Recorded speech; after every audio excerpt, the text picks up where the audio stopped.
Dear students of class 4th, I am continuing my lecture on your chapter number 12 or environment. In my last lectures, I told you about the air pollution, its sources and effects, and then water pollution, its sources and effects. Now I am explaining you about the land pollution.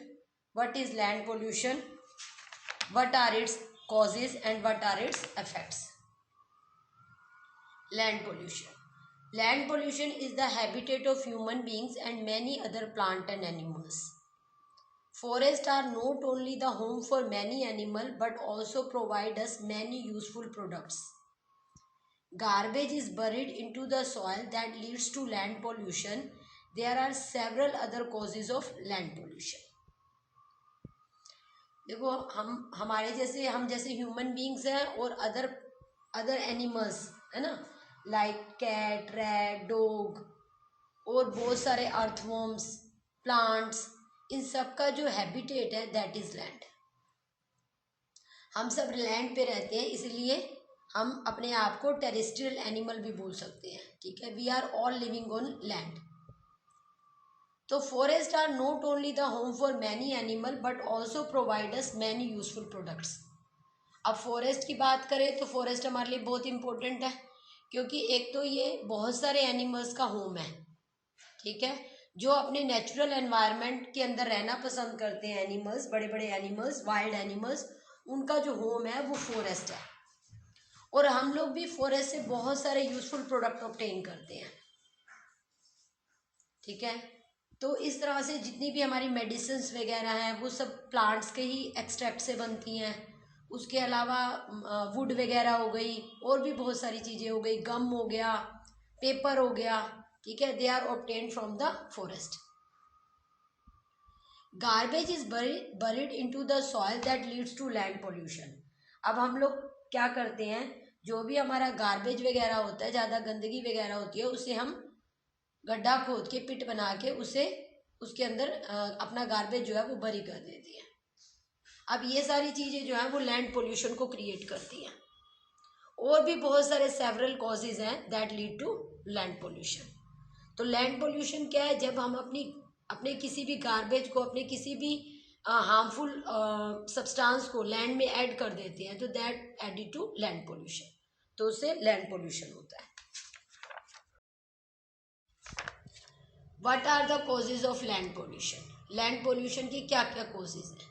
Dumping garbage into the open, this gives foul smell and is the breeding place for flies and mosquitoes.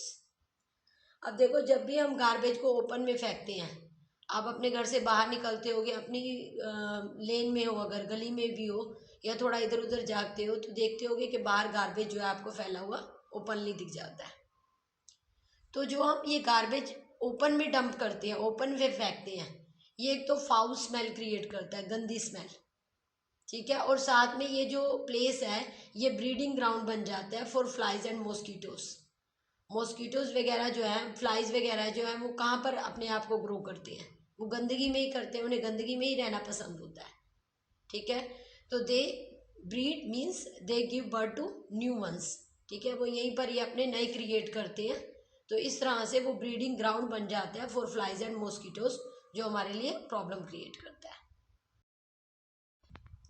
Cutting of trees to meet the needs of the growing population leads to the deforestation. अब जो हम ये trees वगैरह cut करते जा रहे हैं, क्योंकि हमारी डिमांड बढ़ती जा रही है, क्योंकि हमारी पॉपुलेशन बढ़ती जा रही है, हमें हर चीज़ के लिए लैंड चाहिए. हमें अपने घर बनाने के लिए लैंड चाहिए, हॉस्पिटल्स बनाने के लिए, स्कूल्स बनाने के लिए. तो हम क्या कर रहे हैं, ट्रीज़ को कट डाउन करते जा रहे हैं, फॉरेस्ट एरिया को क्लीन करते जा रहे हैं. इसको क्या बोलते हैं? कटिंग डाउन ऑफ ट्रीज़ को बोलते हैं डिफॉरेस्टेशन. और जब भी डिफॉरेस्टेशन होती है उससे हमारा लैंड पोल्यूट होता है, हमारा लैंड खराब होता है, डैमेज होता है. To meet the needs of the growing population, more factories are set up that produce more waste, which leads to land pollution. अब क्योंकि पॉपुलेशन बढ़ती जा रही है तो ऑटोमेटिकली फैक्ट्रीज भी बढ़ती जा रही हैं, क्योंकि सामान ज़्यादा चाहिए हमें, तो ऑटोमेटिकली फैक्ट्रीज बनेंगी. अब वो फैक्ट्रीज अपना वेस्ट जो है वो कहाँ डाल देती हैं? लैंड वगैरह में डाल देती हैं, जिससे क्या हो रहा है? लैंड पोल्यूशन हो रहा है.